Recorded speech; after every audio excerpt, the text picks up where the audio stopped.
دوسری محبت ادھوری نفرت۔ رات کے 11 بج رہے تھے، پورا گھر خاموشی میں ڈوبا ہوا تھا۔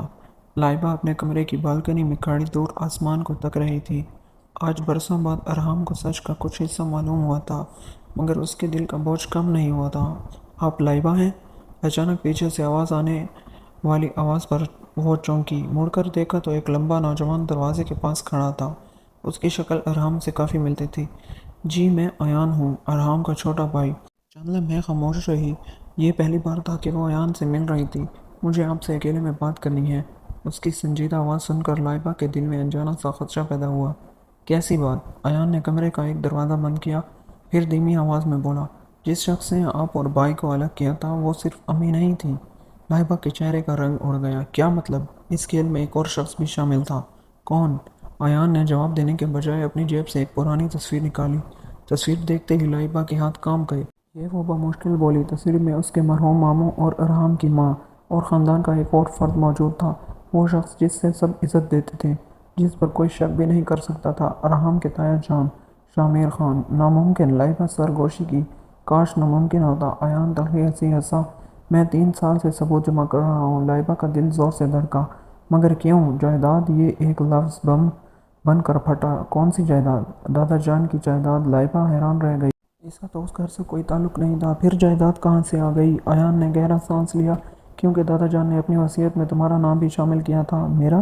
ہاں، لیکن کیوں؟ کیونکہ تم نے ان سب کی پسندیدہ پوتی جیسی تھی۔ لائبہ کرسی پر بیٹھ گئی، اس کے سر میں درد ہونے لگا۔ اتنے سالوں بعد ایک نیا راز سامنے آیا تھا، مگر ابھی اصل دھچکا باقی تھا، اور صرف یہی وجہ تھی کہ تمہیں راستے سے ہٹایا گیا۔ ایان کی بات سن کر وہ چونکی۔ اور کیا وجہ تھی؟ ایان کچھ بولنے ہی والا تھا کہ اچانک کمرے کی لائٹس بند ہو گئیں۔ پورا کمرہ اندھیرے میں ڈوب گیا۔ یہ کیا؟ اس سے پہلے کہ وہ بات مکمل کرتی، نیچے سین سے ایک خوفناک چیخ سنائی دی۔ دونوں دوڑتے ہوئے باہر نکلے۔ سیڑھیاں اتر کر جب لان میں پہنچے تو سب کے قدم رک گئے۔ زمین پر ایک ملازم زخمی حالت میں پڑا تھا، اور اس کے ہاتھ میں ایک بند لفافہ تھا۔ لفافے پر سرخ سیاہی سے صرف ایک جملہ لکھا ہوا تھا، جو شخص ماضی کے راز کھو دے گا اس کی قبر بھی ساتھ کھو دی جائے گی۔ پورے گھر میں سناٹا چھا گیا۔ ارحام نے لفافہ کھولا۔ اندر صرف ایک تصویر تھی۔ تصویر دیکھتے ہی اس کے چہرے کا رنگ اڑ گیا، کیونکہ تصویر میں لائبہ موجود تھی اور اس کے ساتھ ایک نامعلوم شخص کھڑا تھا۔ مگر سب سے خوفناک بات یہ تھی کہ تصویر کے پیچھے لکھا تھا، یہ شخص زندہ ہے اور واپس آ چکا ہے۔ تصویر ارحام کے ہاتھوں میں کانپ رہی تھی۔ یہ کون ہے؟ اس کی نظریں تصویر میں لائبہ کے ساتھ کھڑے نوجوان پر جمی تھیں۔ لائبہ نے تصویر دیکھی تو اس کے چہرے کا رنگ اڑ گیا۔ یہ؟ اس کے لب لرز گئے۔ ایان نے فوراً پوچھا، آپ اسے جانتی ہیں؟ لائبہ نے بے اختیار سر ہلا دیا۔ ہاں، کون ہے یہ؟ کئی لمحوں تک خاموشی چھائی رہی، پھر لائبہ نے بمشکل کہا، یہ حارث ہے۔ حارث؟ ارحام کی مٹھیاں بنچ گئیں۔ وہی شخص جس کے ساتھ تم بھاگی تھی؟ لائبہ کی آنکھوں میں غصہ آ گیا۔ میں کسی کے ساتھ نہیں بھاگی تھی۔ اس کی بلند آواز سن کر سب خاموش ہو گئے۔ حارث میرا دوست نہیں تھا۔ پھر؟ ایان نے پوچھا۔ لائبہ نے گہرا سانس لیا۔ وہ میرا بھائی تھا۔ یہ سنتے ہی سب ساکت رہ گئے۔ کیا؟ ارحام کے منہ سے بے اختیار نکلا، میرا سوتیلا بھائی۔ لائبہ کی آنکھیں نم ہو گئیں۔ وہ برسوں پہلے لاپتہ ہو گیا تھا۔ پورے لان میں خاموشی چھا گئی۔ اگر حارث اس کا بھائی تھا تو پھر اسے عاشق بنا کر کیوں پیش کیا گیا؟ اور اگر وہ لاپتہ تھا تو اب اچانک اس کا نام دوبارہ کیوں سامنے آیا؟ اسی وقت گھر کی دوسری منزل پر کھڑا شامر خان خاموشی سے سب کچھ دیکھ رہا تھا۔ اس کے ہاتھ میں فون تھا۔ لگتا ہے کھیل بگڑ رہا ہے، اس نے دھیمی آواز میں کہا۔ دوسری طرف سے کسی نے جواب دیا، فکر نہ کریں۔ شامر خان کے ہونٹوں پر مسکراہٹ آئی۔ جب تک وہ ڈائری نہیں ملتی کوئی ہمارا کچھ نہیں بگاڑ سکتا۔ اگلی صبح ارحام دفتر جانے کے لیے تیار ہو رہا تھا کہ اچانک عنایا بھاگتی ہوئی آئی۔ بابا بابا! کیا ہوا شہزادی؟ نہیں، ماموں رو رہی ہیں۔ ارحام چونک گیا۔ کون؟ لائبہ ماما۔ یہ پہلا موقع تھا جب عنایا نے لائبہ کو ماما کہا تھا۔ ارحام چند لمحے خاموش رہا، پھر تیزی سے اوپر کی طرف بڑھا۔ کمرے میں داخل ہوا تو لائبہ زمین پر بیٹھی تھی۔ اس کے ہاتھ میں ایک پرانا لاکٹ تھا اور آنکھوں سے آنسو بہہ رہے تھے۔ کیا ہوا؟ ارحام نے پہلی بار نرم لہجے میں پوچھا۔ لائبہ نے سر اٹھایا۔ یہ حارث کا ہے۔ اس کی آواز ٹوٹ رہی تھی۔ جس دن وہ غائب ہوا تھا اس دن یہ میرے پاس رہ گیا تھا۔ ارحام خاموشی سے سنتا رہا۔ مجھے ہمیشہ یقین تھا کہ وہ زندہ ہے۔ اسی لمحے کمرے کے دروازے پر دستک ہوئی۔ ایان تیزی سے اندر داخل ہوا۔ اس کے چہرے پر گھبراہٹ تھی۔ بھائی؟ کیا ہوا؟ ہمارے پرانے فارم ہاؤس میں آگ لگ گئی ہے، سب چونک گئے۔ کیا؟ ایان کی سانس پھول رہی تھی۔ وہاں سے ایک انسانی ڈھانچہ ملا ہے۔ لائبہ کے ہاتھ سے لاکٹ گر گیا۔ کمرے میں خوفناک خاموشی چھا گئی۔ پولیس کہہ رہی ہے کہ ڈھانچہ تقریباً 10 سال پرانا ہے۔ لائبہ کے قدم لڑکھڑا گئے۔ اس کے ذہن میں صرف ایک نام گونج رہا تھا، حارث۔ مگر کہانی یہاں ختم نہیں ہوئی، کیونکہ اس لمحے پولیس افسر نے فون پر ایک اور بات بتائی۔ ہمیں ڈھانچے کے پاس ایک ڈائری بھی ملی ہے۔ کس کی؟ ارحم نے بے چینی سے پوچھا۔ دوسری طرف سے جواب آیا، ڈائری کے پہلے صفحے پر صرف ایک نام لکھا ہے، ارحم۔ لائبہ اور ایان تینوں کی سانس رک گئی۔ نام ہے شامیر خان۔ پولیس افسر کے الفاظ سن کر کمرے میں سناٹا چھا گیا۔ ارحم نے فوراً گاڑی نکالی اور ایان کے ساتھ فارم ہاؤس کی طرف روانہ ہو گیا۔ لائبہ بھی ضد کر کے ان کے ساتھ چلی گئی۔ 2 گھنٹے بعد وہ سب فارم ہاؤس پہنچ چکے تھے۔ پولیس پورے علاقے کو گھیرے ہوئے تھی۔ جلی ہوئی لکڑیوں اور دھوئیں کی بو اب بھی فضا میں پھیلی ہوئی تھی۔ لائبہ کے قدم لرز رہے تھے۔ اس کا دل بار حارث کا نام لے رہا تھا۔ اگر وہ ڈھانچہ واقعی حارث کا ہوا تو؟ یہ سوچ کر ہی اس کی آنکھیں بھر آئیں۔ پولیس افسران کے قریب آیا۔ ڈائری محفوظ ہے، لیکن ابھی فورینسک ٹیم تحقیقات کر رہی ہے۔ کیا ہم دیکھ سکتے ہیں؟ ارحم نے پوچھا۔ افسران نے اس بات میں سر ہلایا۔ ڈائری کے پہلے صفحے پر واقعی شامیر خان کا نام لکھا تھا، مگر اصل دھچکا اس کے اگلے صفحے پر تھا۔ وہاں ایک تاریخ درج تھی اور تاریخ کے نیچے صرف ایک جملہ لکھا ہوا تھا، اگر مجھے کچھ ہو جائے تو اس کا ذمہ دار شامیر خان ہوگا۔ لائبہ کی سانس رک گئی۔ یہ حارث کی لکھائی ہے، اس نے کانپتی آواز میں کہا۔ ارحم اور ایان نے حیرت سے اسے دیکھا۔ تمہیں یقین ہے؟ 100%۔ لائبہ کی آنکھوں میں آنسو آ گئے۔ میں اپنے بھائی کی لکھائی کبھی نہیں بھول سکتی۔ اس وقت شہر کے دوسرے کونے میں شامیر خان اپنے کمرے میں بے چینی سے چکر لگا رہے تھے۔ اچانک ان کا فون بجا۔ سر، مسئلہ ہو گیا ہے۔ کیا؟ فارم ہاؤس سے ڈائری مل گئی ہے۔ شامیر خان کے چہرے کا رنگ اڑ گیا۔ ناممکن! اور پولیس اب پرانے ریکارڈ کھول رہی ہے؟ کال ختم ہوتے ہی انہوں نے غصے میں فون دیوار پر دے مارا۔ 20 سال محنت برباد نہیں ہونے دوں گا، انہوں نے دانت پیستے ہوئے کہا، مگر وہ نہیں جانتے تھے کہ ان کا سب سے بڑا راز ابھی سامنے آنا باقی تھا۔ شام کو سب گھر واپس آئے۔ لائبہ اپنے کمرے میں بیٹھی ہوئی تھی۔ اس کا ذہن بری طرح الجھا ہوا تھا۔ تبھی دروازے پر دستک ہوئی۔ آؤ، دروازہ کھلا ہے۔ اور اندر عنایت داخل ہوئی۔ اپنی گڑیا ہاتھ میں لیتے ہوئے وہ خاموشی سے لائبہ کے پاس آ کر بیٹھ گئی۔ آپ رو رہی ہیں؟ لائبہ نے فوراً آنسو صاف کیے۔ نہیں تو؟ عنایت نے ننھے ہاتھ سے اس کا گال چھوا۔ جھوٹ! لائبہ بے اختیار مسکرا دی۔ تمہیں کیسے پتا؟ کیونکہ جب میں روتی ہوں تو میری آنکھیں بھی ایسے ہی ہو جاتی ہیں۔ یہ سن کر لائبہ کی آنکھوں میں دوبارہ نمی آ گئی۔ عنایت نے اچانک اپنے ننھے بازو اس کے گلے میں ڈال دیے۔ آپ اچھی ہیں؟ لائبہ کا دل بھر آیا۔ شاید اس گھر میں پہلی بار کسی نے اسے بغیر کسی شرط کے قبول کیا تھا۔ اسی رات ایک اور دھماکہ خیز واقعہ پیش آیا۔ ایان اپنے کمرے میں موجود تھا جب اسے ایک نامعلوم نمبر سے میسج موصول ہوا، صرف ایک تصویر اور ایک جملہ۔ تصویر دیکھتے ہی اس کے ہاتھ کانپ گئے۔ وہ فوراً ارحم کے کمرے کی طرف بھاگا۔ بھائی، کیا ہوا؟ ایان نے فون اس کے سامنے کر دیا۔ ارحم کی آنکھیں پھیل گئیں۔ تصویر میں ایک شخص کرسی پر بندھا ہوا تھا۔ اس کے چہرے پر زخم تھا، مگر وہ زندہ تھا، بہت مشکل سے سانس لے رہا تھا، اور وہ شخص کوئی اور نہیں بلکہ حارث تھا۔ تصویر کے نیچے لکھا ہوا تھا، اگر اسے زندہ دیکھنا چاہتے ہو تو کل رات 12 بجے اکیلے پرانی فیکٹری پہنچ جانا۔ پولیس کو خبر دی تو اس کی لاش ملے گی۔ ارحم، ایان اور لائبہ کے چہرے کا رنگ اڑ چکا تھا۔ وہ زندہ ہے! کیونکہ جس شخص کو وہ برسوں سے مردہ سمجھ رہے تھے وہ زندہ تھا اور کسی کے قبضے میں تھا۔ رات کے 11:30 بج رہے تھے۔ گھر کے ہر فرد کے چہرے پر پریشانی تھی۔ حارث زندہ تھا، یہ خبر ہی اتنی بڑی تھی کہ کسی کے لیے یقین کرنا مشکل ہو رہا تھا، مگر سب سے زیادہ بے چین لائبہ تھی۔ 10 سال وہ اپنے بھائی کو مردہ سمجھتی رہی تھی، اور اب اچانک معلوم ہوا کہ وہ زندہ ہے۔ میں بھی جاؤں گی، لائبہ نے دو ٹوک لہجے میں کہا۔ نہیں! ارحم نے فوراً انکار کیا۔ یہ خطرناک ہو سکتا ہے، وہ میرا بھائی ہے۔ لائبہ کی آنکھوں میں آنسو آ گئے۔ اگر آج اسے کچھ ہوا تو میں خود کو کبھی معاف نہیں کروں گی۔ کمرے میں خاموشی چھا گئی۔ آخرکار فیصلہ ہوا کہ پولیس کو خفیہ طور پر اطلاع دی جائے گی، جبکہ ارحم اور ایان فیکٹری جائیں گے۔ رات ٹھیک 12 بجے شہر سے دور ویران صنعتی علاقے میں واقع پرانی فیکٹری اندھیرے میں ڈوبی ہوئی تھی۔ ہوا کے جھونکے آلود دروازوں کو ہلا رہے تھے۔ ارحم اور ایان احتیاط سے اندر داخل ہوئے۔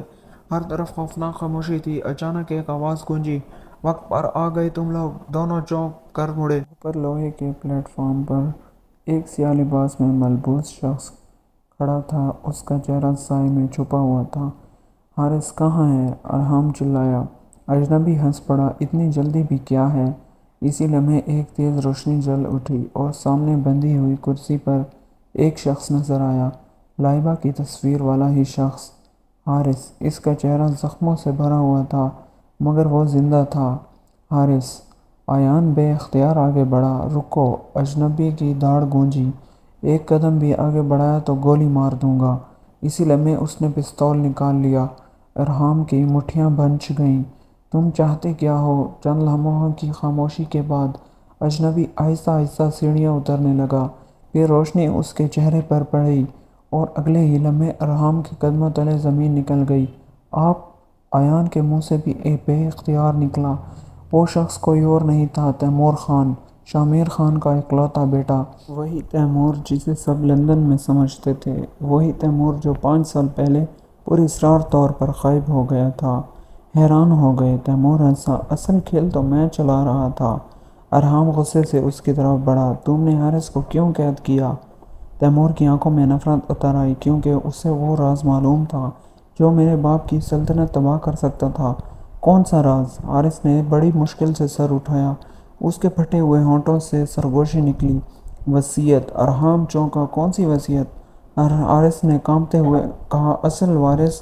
تیمور نے فوراً اس کے منہ پر زوردار مکہ مارا۔ خاموش! مگر دیر ہو چکی تھی، سب سن چکے تھے۔ اصل وارث؟ کس چیز کا وارث؟ جائیداد کا، کمپنی کا، یا کسی اور راز کا؟ اسی لمحے فیکٹری کے باہر ٹائروں کی آواز گونجی۔ تیمور چونکا۔ پولیس؟ اس کے چہرے کا رنگ بدل گیا۔ تم لوگوں نے دھوکہ دیا۔ اگلے ہی لمحے اس نے بندوق سیدھی حارث کے سر پر تان دی۔ لائبہ، جو پولیس کے ساتھ وہاں پہنچ چکی تھی، یہ منظر دیکھ کر چیخ اٹھی۔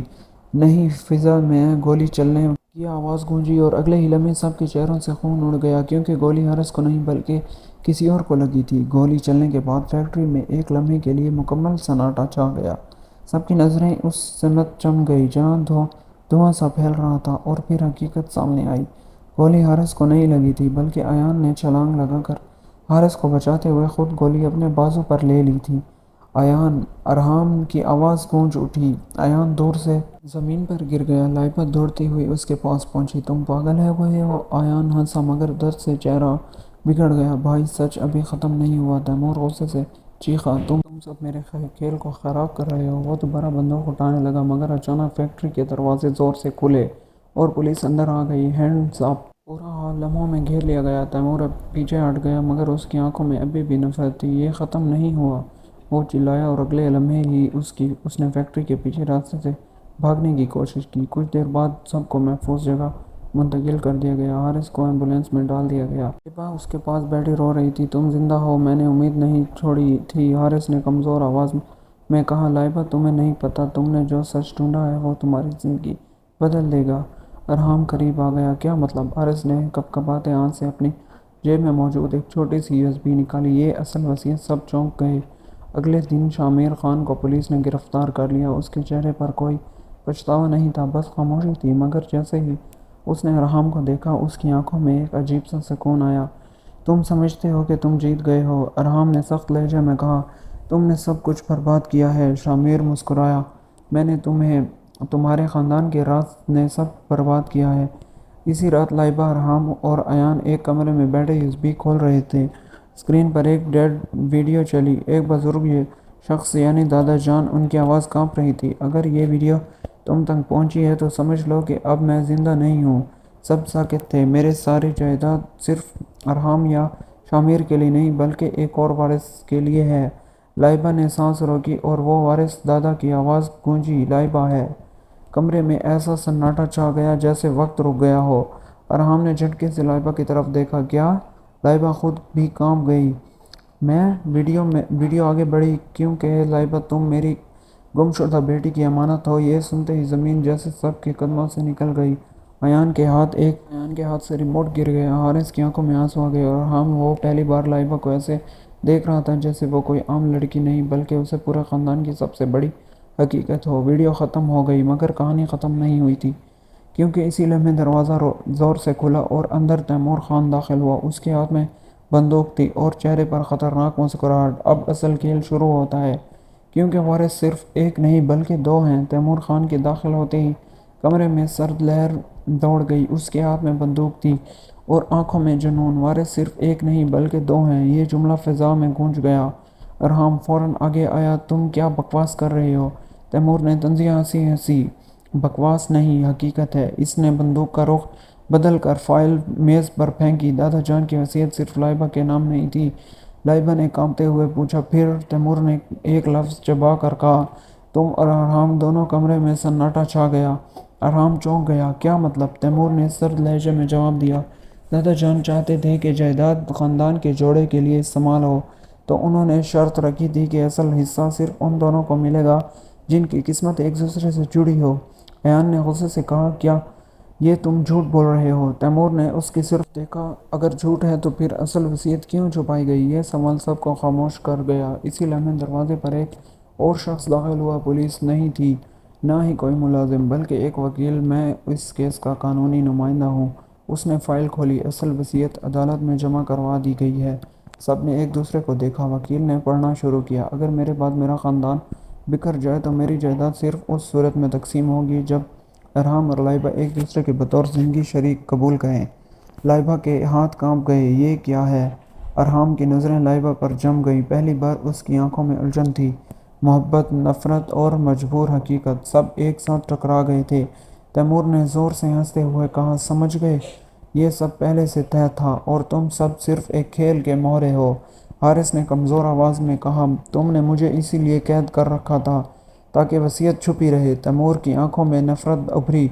تم نے بہت جاننے کی کوشش کی تھی، اسی لیے تمہیں ختم کرنا ضروری تھا۔ اچانک باہر سے ایک زوردار دھماکہ ہوا۔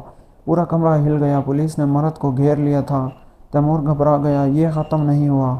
وہ بھاگنے لگا، مگر ارحام نے آگے بڑھ کر اس کا راستہ روک لیا۔ اب تم کہیں نہیں جاؤ گے۔ دونوں میں ہاتھا پائی شروع ہو گئی۔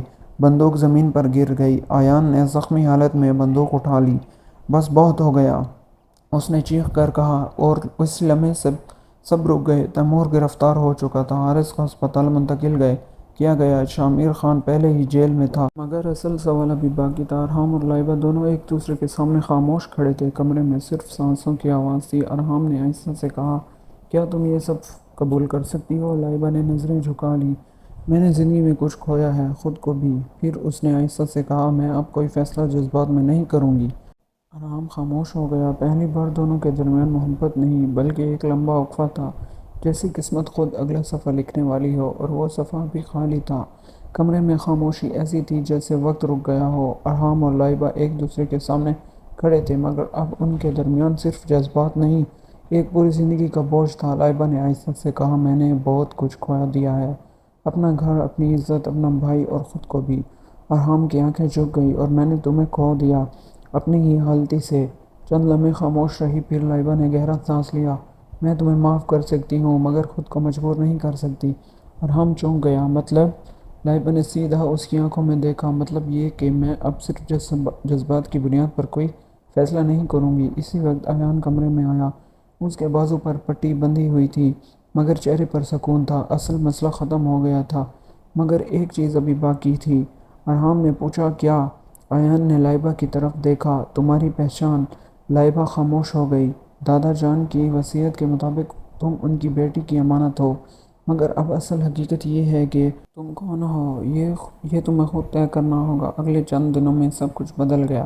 تیمور جیل میں تھا، شامیر خان کے خلاف کیس چل رہا تھا، حارث صحت یاب ہو رہا تھا، مگر لائبہ اب بھی خاموش تھی۔ ایک شام بارش ہو رہی تھی۔ لائبہ اکیلی چھت پر کھڑی تھی۔ ارحام آہستہ آہستہ اس کے پاس آیا۔ تم ہمیشہ یہاں کیوں آتی ہو؟ لائبہ نے بارش کو دیکھا۔ کیونکہ بارش میں لوگ جھوٹ نہیں بولتے۔ ارحام خاموش رہا۔ ارحام اس نے پہلی بار نرم لہجے میں اس کا نام لیا۔ اگر تمہیں دوبارہ موقع دوں تو کیا تم اس بار سچ کے ساتھ کھڑے رہو گی؟ ارحام نے فوراً کہا، میں اپنی آخری سانس تک۔ لائبہ نے اس کی طرف دیکھا۔ اس کی آنکھوں میں برسوں کا درد تھا اور ایک نئی امید بھی۔ لیکن میں آسان نہیں ہوں گی۔ ارحام نے ہلکی سی مسکراہٹ دی، مجھے آسان محبت نہیں چاہیے تھی کبھی۔ اگلے دن عدالت کا فیصلہ آیا۔ لائبہ نے جائیداد قبول کرنے سے انکار کر دیا۔ سب حیران رہ گئے۔ کیوں؟ وکیل نے پوچھا۔ لائبہ نے سکون سے کہا، وہ چیز نہیں چاہتی جو مجھے صرف نام سے ملے، میں اپنی پہچان خود بنانا چاہتی ہوں۔ ارحام نے دور سے دیکھا۔ پہلی بار اسے احساس ہوا کہ وہ لائبہ کو کھو بھی سکتا ہے اور شاید دوبارہ پا بھی سکتا ہے۔ مہینوں بعد ایک نیا بزنس اسٹارٹ اپ شہر میں مشہور ہو رہا تھا، لائبہ انٹرپرائزز، اور اسی کے ساتھ ہی ایک اور کمپنی تیزی سے بڑھ رہی تھی۔ ارہام گروپ آف کمپنیز دونوں ایک دوسرے کے مقابل کھڑے تھے مگر دشمن نہیں تھے۔ ایک ایونٹ میں دونوں دوبارہ ملے۔ اس بار نہ چیخ تھی، نہ نفرت، نہ خاموشی۔ ارہام نے آہستہ سے کہا، "اب مجھ سے ناراض ہو؟" لائبہ نے مسکرا کر جواب دیا، "ناراض لوگ آگے نہیں بڑھتے، میں آگے بڑھ چکی ہوں۔" ارہام نے ہلکی سی مسکراہٹ دی، "اور میں؟" لائبہ نے اس کی طرف دیکھا، "تم میرے ماضی کا حصہ ہو مگر مستقبل کا فیصلہ ابھی باقی ہے۔" دور کہیں انایا بھاگتی ہوئی آئی، "بابا نہیں، مما۔" لائبہ ہنسی، "میں نہیں ہوں۔" اب انایا نے معصومیت سے کہا، "تو پھر کیا ہو؟" لائبہ نے گھنٹوں کے بیٹھ کر اسے گلے لگایا، "میں تمہاری دوست ہوں۔" ارہام نے یہ منظر دیکھا تو اس کے دل میں سکون اترا۔ کہانی ختم نہیں ہوئی تھی، صرف ایک نیا آغاز ہوا تھا۔ محبت نے نفرت کو نہیں ہرایا تھا بلکہ وقت نے دونوں کو بدل دیا تھا، اور کبھی کبھی زندگی کا سب سے خوبصورت انجام ایک نیا آغاز ہوتا ہے۔